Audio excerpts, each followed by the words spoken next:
Figure it out. Hello, this is Adam Koralik with Figure It Out Productions. The following video is part of our Quick Shoot series. Hey guys, it's Adam here, and check it out. I got a package. Now, this is pretty cool. This is a bunch of European exclusive Sega Saturn games. And if you just want to see what they are, you just want to see me talk about those, skip to this time code provided right here, and you can just go straight to that. If not, stick around. We're going to be talking about some other things first. A little bit of backstory behind this package. So last warning, go to the time code unless you want to hear stuff. Alright, you're with me then.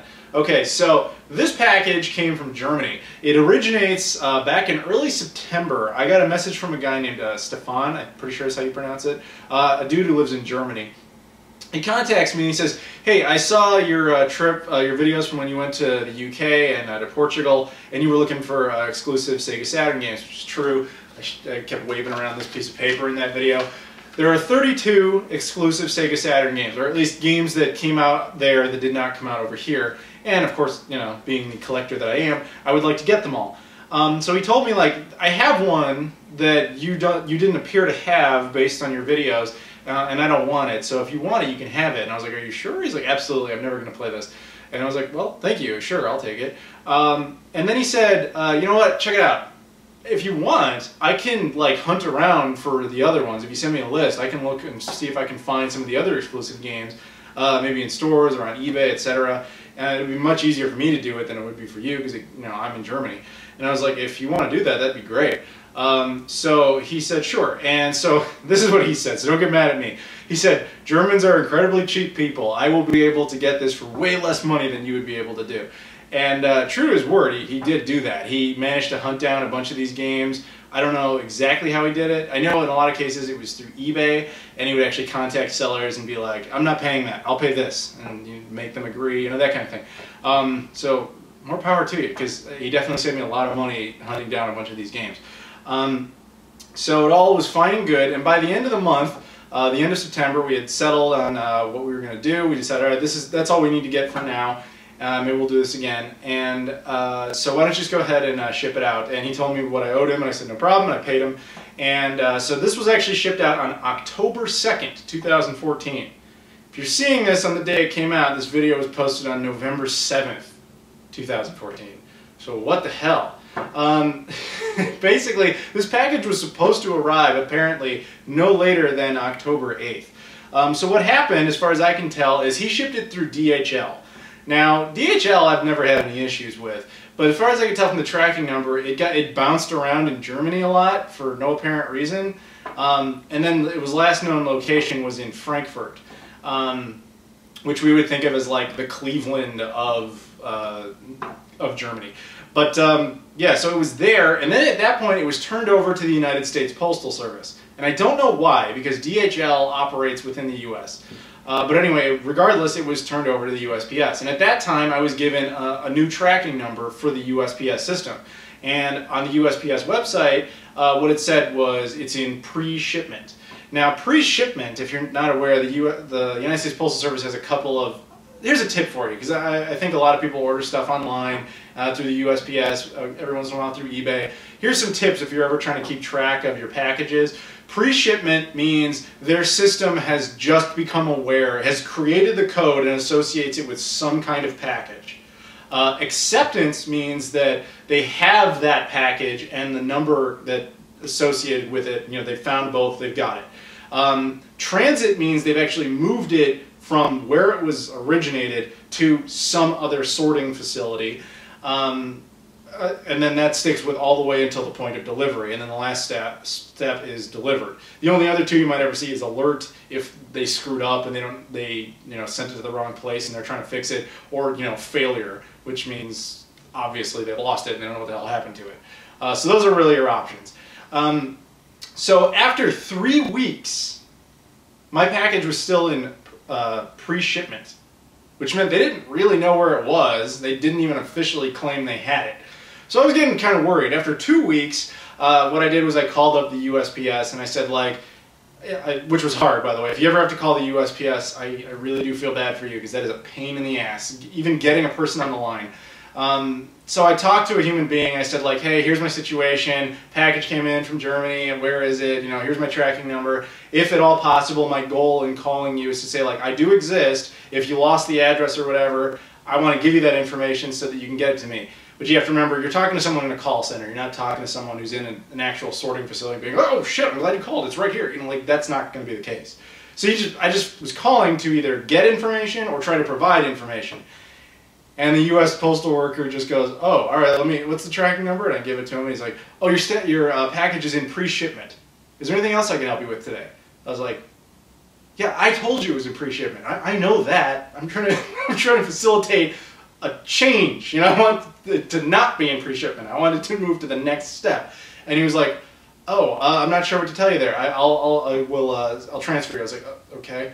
And so I get put on hold for literally over an hour. Put the phone on speakerphone, just kind of sat there, you know, like, oh God, I hate elevator music.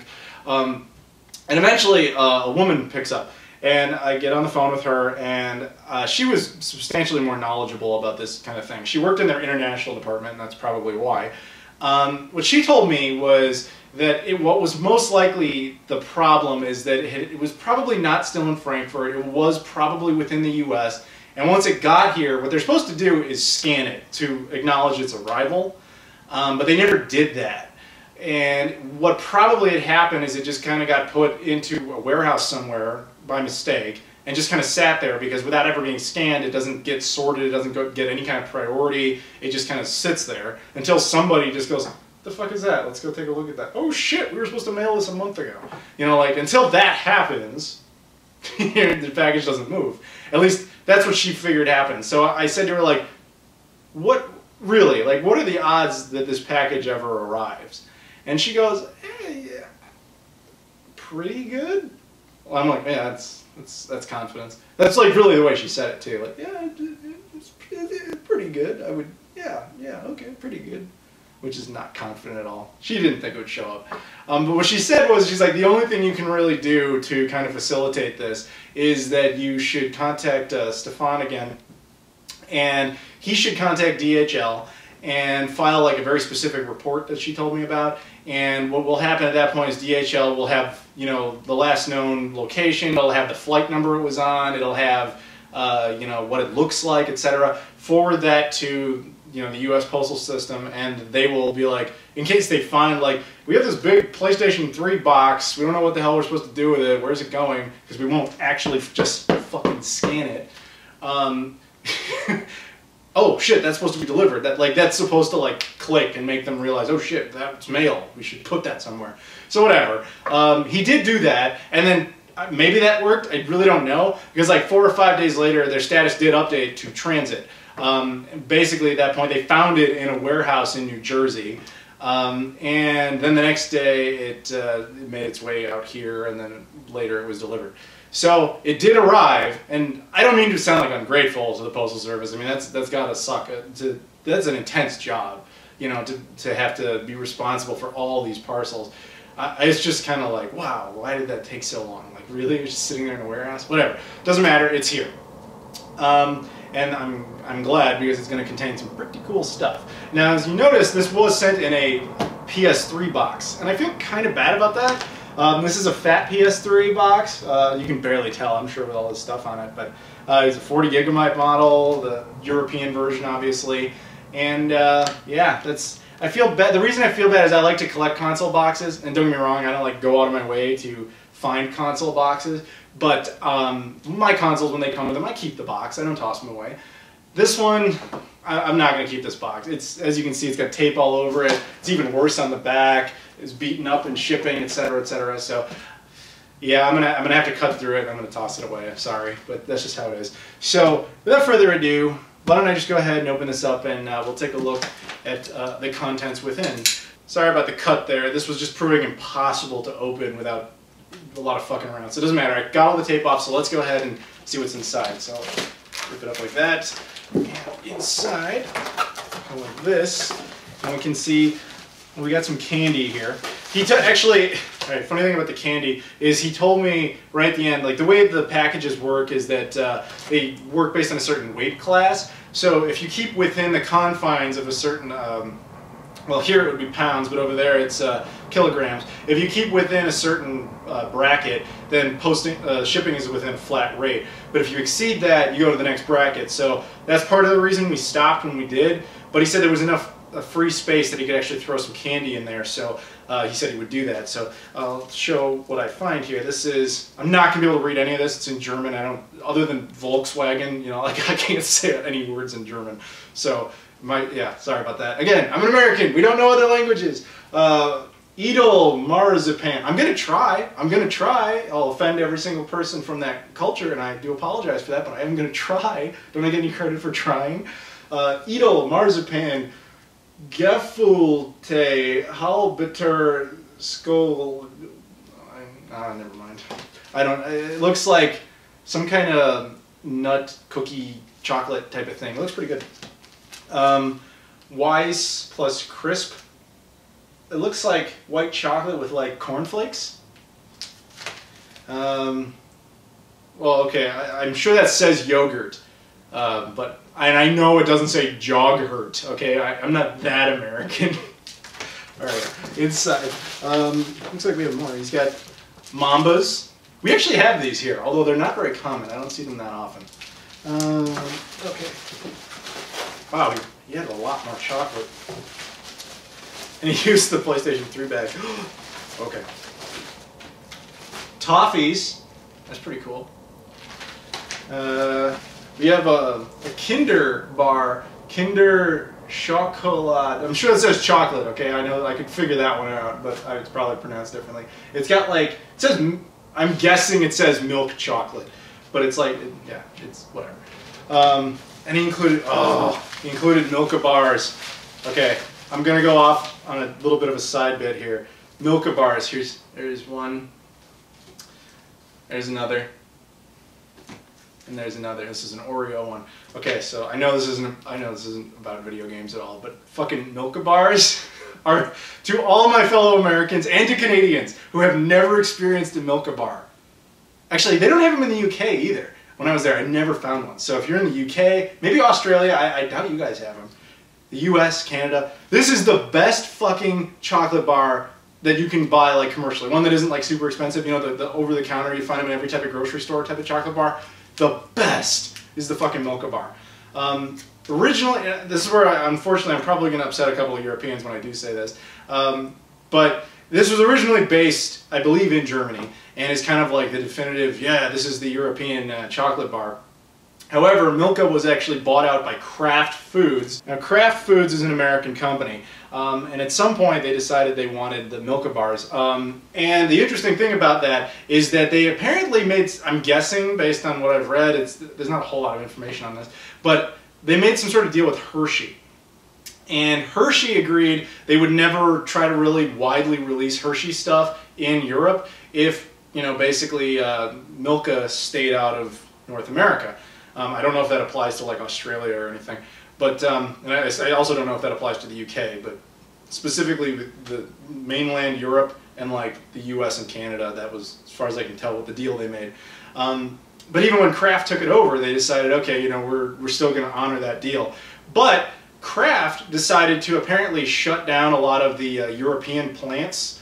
Not all of them, they still make them there. A lot of Milka Bars get made there, but they actually decided to open up their biggest plant about 20 fucking minutes away from where I live. Now, think about that. This is the best chocolate bar I've ever had, and it was probably made 20 minutes from here, but the only way for me to get it was to have a buddy in Germany mail it to me. Think about the mind fuck of that process.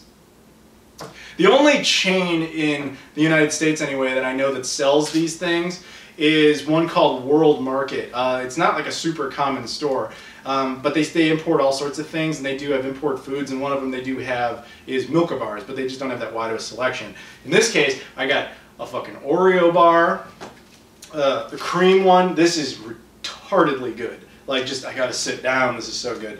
And this one is, I'm gonna butcher the pronunciation to all hell, Noisette. I try to say that as American as possible, just to be wrong as I can.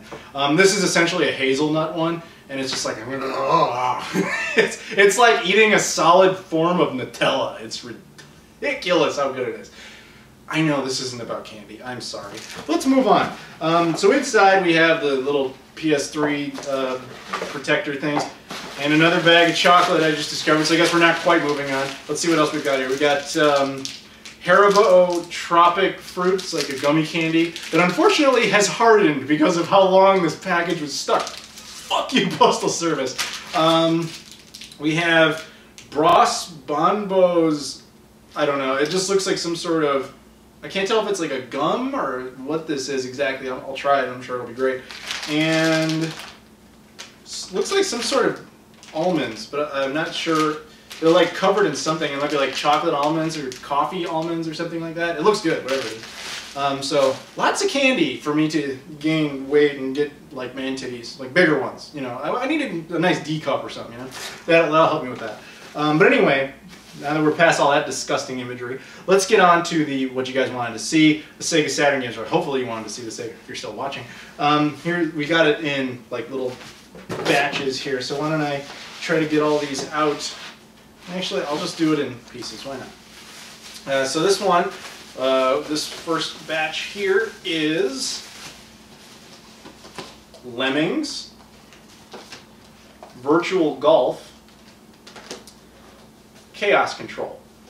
Now keep in mind, every single one of these games did not come out in North America. They might have had Japanese releases, but they did not come out in North America. That much I know. And as I've said before, I want all the European stuff that didn't come out here. We have what looks like a disc-only copy of Sega Bass Fishing. We have a sealed copy, it looks like, of Trash It. We have a copy of Mighty Hits. A copy of Atlantis. A disc-only copy of Virtual Golf. So I'm guessing there, yeah, maybe 2 copies of Virtual Golf. Crazy Ivan.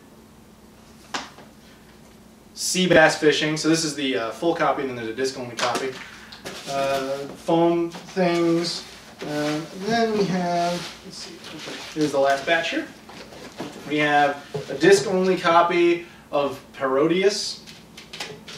Disc-only copies of Atlantis. 2 of them. This is, I think it's a 2-disc game, so I think this is just an extra disc 1 and disc 2 of it. Box copy of Parodius. This one's special. Deep Fear, one of the rarest ones out there. Very cool to have this. A lot of people said this is like Resident Evil, a version of Resident Evil we didn't get, basically. Came out in Japan, came out in Europe. The European version is very sought after. I just want to look at the inside, because, yes, there it is. It's a 2-disc game, like that. And this was the one that was real. I don't remember exactly what we paid for it, but I do know that we ended up getting this for way the fuck cheaper than you usually get it on eBay, just because he was like, oh, I'm German, I'll make it happen. So very cool to have that. And finally, a copy of King of Fighters 95, which most people forget actually came out over there, because this is, as far as I know, the only non-Japanese game to come with the RAM cartridge, a special RAM cartridge for that game. So very cool to have that. And I want to say, seriously, this is a huge thank you to Stefan for hooking me up with this stuff. For, first of all, doing all the legwork of finding all these things, and then going out of his way to basically make me gain a shit ton of weight.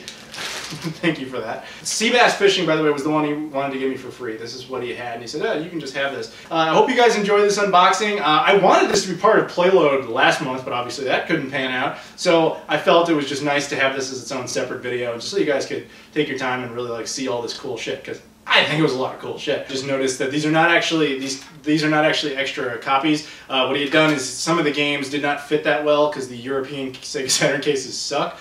They didn't fit that well in their cases, so he thought it'd be better for shipping purposes to put them in these type of jewel cases. So I didn't get extra copies. That would have been really weird and very nice, but very bizarre. So there you go. Just wanted to settle that. Anyway, thank you guys for watching this video, and I'll see you all later.